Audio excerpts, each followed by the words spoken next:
आज हम चर्चा करने वाले हैं आइए रिचर्ड्स के मूल्य सिद्धांत और संप्रेषण सिद्धांत की। ठीक है, तो देखिए प्रश्न आ सकता है कि आइए रिचर्ड के मूल्य सिद्धांत एवं संप्रेषण सिद्धांत की चर्चा कीजिए।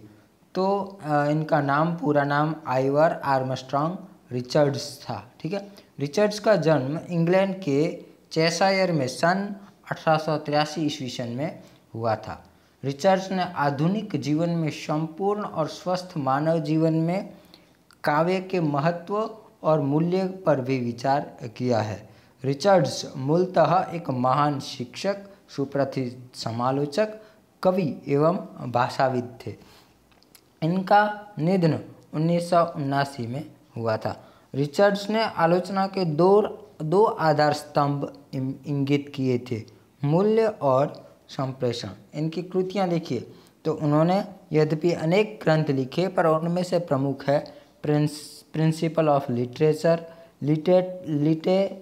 Literary criticism, practical criticism, philosophy of rhetoric, how to read a page और साइंस एंड पोइट्री। ठीक है, तो इस प्रकार की उन्होंने रचना की है। तो पहले उनका काव्य विषयक जो सिद्धांत है उसमें भी कौन सा, मूल्य सिद्धांत।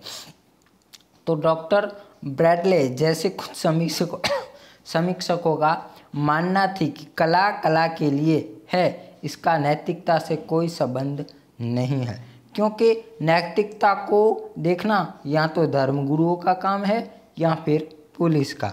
इसका तात्पर्य यह है कि नैतिकता का कला से संबंध नहीं है और कला का नैतिकता से कोई संबंध नहीं है। आइए रिचर्ड्स ने इस सिद्धांत का खंडन किया और अपने मूल्य सिद्धांत की स्थापना की। कौन सी, कला के लिए में नैतिकता के ऊपर। तो रिचर्ड्स का मानना है कि जिस प्रकार चिकित्सकों का कार्य शरीर स्वास्थ्य से संबंधित रहता है, उसी प्रकार समीक्षक का संबंध मन के स्वास्थ्य से है।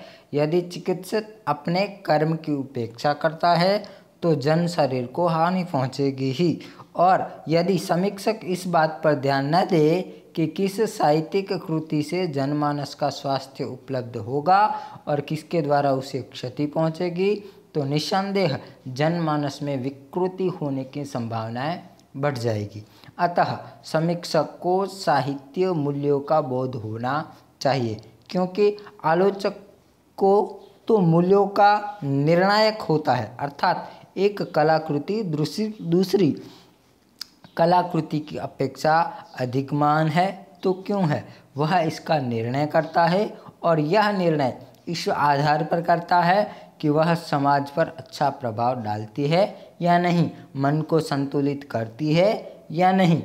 तो देखिए उनका सिद्धांत कौन सा है, तो मूल्य। तो मूल्य क्या है, तो मूल्य का आशय है कलाकार द्वारा अपनी परस्पर विरोधी प्रवृत्तियों में सामंजस्य उत्पन्न करने से प्राप्त होने वाले अवर्णनीय आनंद। तो यानी पहला तो सामंजस्य प्राप्त करना। हमारे रोज बरोज के जीवन में सुखात्मक और दुखात्मक अनुभव होते रहते हैं। इसी प्रकार हमारे अंतर्मन में भी विभिन्न प्रकार की प्रवृत्तियां व्याप्त रहती है। हमारी प्रवृत्तियां ज़्यादातर बहुविध और परस्पर विरोधी होती है, और इसी कारण हमारी अनुभूतियों में उलझनें पैदा हो जाती है। परस्पर विरोधी प्रवृत्तियों के कारण मन स्वभाव में विशृंखलता और टकराव उत्पन्न होता है। ऐसी स्थिति में मनुष्य को शारीरिक और मानसिक दोनों प्रकार के तनाव का अनुभव होता है। रिचर्ड्स के अनुसार कला का वास्तविक मूल्य इसी में है कि वह ऐसी अनुभूति का संचरण करने में सफल हो जो इन परस्पर विरोधी प्रवृत्तियों के बीच सामंजस्य स्थापित करे। तो यानी जीवन में जो विरोधी परिस्थितियां हैं उनमें सामंजस्य लाना। आइए रिचर्ड्स के अनुसार यही मूल्य है।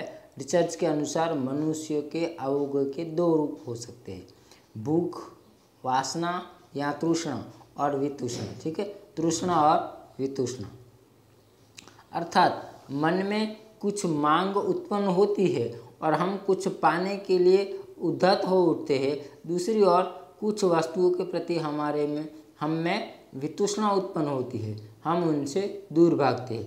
प्रथम प्रकार के आवेग प्रवृत्तिमूलक होते हैं तो दूसरे निवृत्तिमूलक।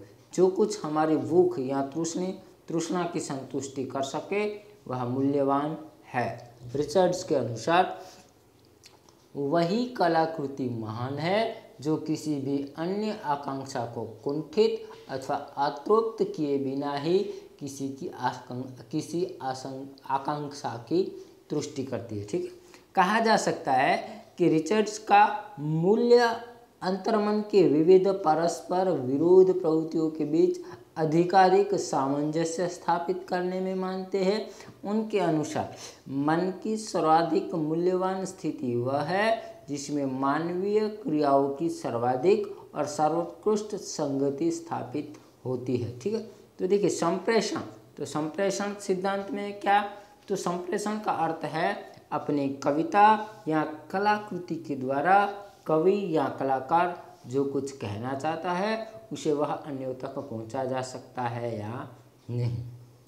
देखिए, मनुष्य एक सामाजिक प्राणी होने के कारण बचपन से ही वह अपने अनुभवों का संप्रेषण करता आया है।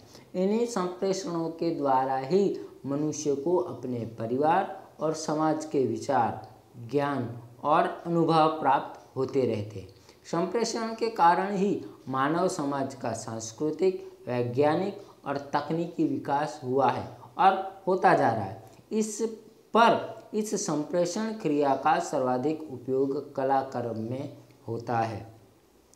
कवि अपनी अनुभूतियों के माध्यम से संप्रेषित करता है और पाठक अपने विवेक और बुद्धि के अनुसार उन अनुभूतियों को ग्रहण करता है। यही है संप्रेषण और कवि की सफल संप्रेषणीयता तभी कही जा सकती है जबकि पाठक में भी कवि की संवेदना जग जाए, अर्थात पाठक के मन में भी वही अनुभूति जागृत हो जो कि कवि ने अनुभव की थी। उदाहरण के लिए देखें तो यदि कोई कवि गुलाब के पुष्प के सौंदर्य को देखकर प्रफुल्लित हो जाता है और उस सौंदर्य को कवि शब्दों के माध्यम से जब अपनी कविता में उतारता है तो पाठक उस शब्द चित्र को वास्तविक मान बैठता है। उस शब्द चित्र में उसे गुलाब की पंखुड़ियाँ, उसके वलय, रूप, रंग, आकार एवं कोमलता की अनुभूति होने लगती है। यही है कवि की अनुभूति सफल संप्रेषणीयता, यानी कवि ने जो महसूस किया है वह पाठक भी महसूस कर सके। तो रिचर्ड्स के अनुसार कलाकार का अनुभव विशिष्ट और नव्य होने के कारण उसकी संप्रेषणीयता समाज के लिए मूल्यवान है। कलाकार की कसौटी भी इसी में है कि वह अपने अनुभव दूसरों तक भली भांति पहुंचा सके। जिसकी रचना में जितनी प्रबल और प्रभावशाली संप्रेषणीयता होती है वह उतना ही बड़ा कवि या कलाकार होता है। किंतु यह भी एक सच्चाई है कि कवि अपनी योग्यता और प्रतिभा के अनुसार अपनी अनुभूतियों का संप्रेषण करता है और पाठक अपनी योग्यता अनुसार उसे ग्रहण करता है। यदि कवि अपनी बात ढंग से नहीं कर पाया अथवा पाठक का बौद्धिक स्तर ऊंचा नहीं हो सका कि वह कवि की बात को समझ सके तो सफल संप्रेषण नहीं कहा जा सकता। रिचर्ड्स के अनुसार सफल संप्रेषण के लिए निम्नलिखित बातें आवश्यक है। कौन कौन सी? कवि या कलाकार की अनुभूति अत्यंत विस्तृत, व्यापक और प्रभावकारी होनी चाहिए। कवि की दृष्टि बहुत ही पैनी एवं वेधक होनी चाहिए। कवि और सहृदय वाचक में अपेक्षित भाव मेल होना चाहिए। वाचक में अपेक्षित विवेक शक्ति और कवि की बात को समझने की बुद्धि भी हो। यदि कवि सहृदय वाचक में अपेक्षित भावात्मक मेल न बैठता हो तो कवि को अपनी अनुभूतियों को कल्पना की सहायता से संप्रेषणीय बनाना चाहिए। तो इस प्रकार संप्रेषण की प्रक्रिया जटिल होते हुए भी महत्वपूर्ण है, क्योंकि इसी संप्रेषण के द्वारा ही कविता का आनंद पाठक और श्रोता को मिलता है। तो देखिए, कल्पना यानी इमेजिनेशन।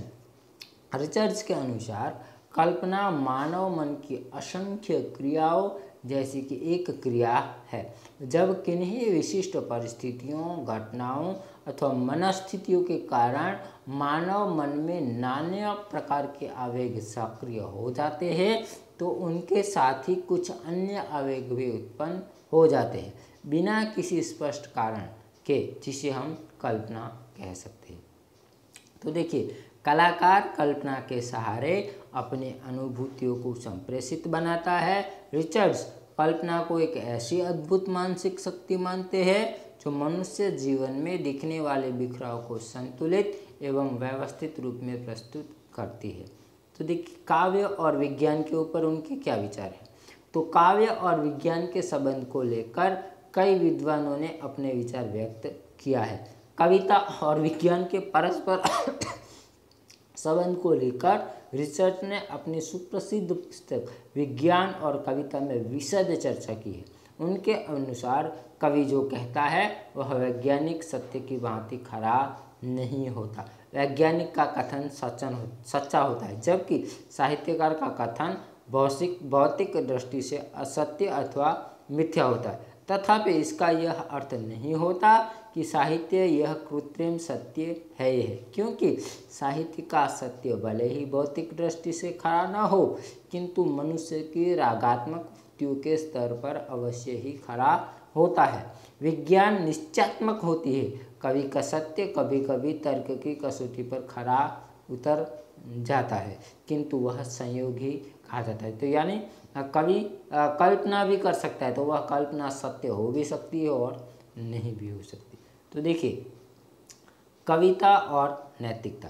तो रिचर्ड्स काव्य में नैतिकता की स्थिति को आदर्श मानते हैं, इसलिए टी.एस. इलियट उसे गौर नैतिकतावादी आलोचक मानते हैं। रिचर्ड्स कविता को धर्मोपदेश का संग्रह नहीं मानता। उसके अनुसार कविता के साथ नैतिकता संयुक्त अभिन्न रूप में जुड़ी होती है। उनके अनुसार कवि जीवन में बिखराव को समेटता है और उसे समस्वरता व्यवस्था प्रदान करता है। यदि समस्वरता व्यवस्था जीवन को महान बनाती, यही सब कुछ है ना, समस्वरता और व्यवस्था ही जीवन को आगे ले जाती।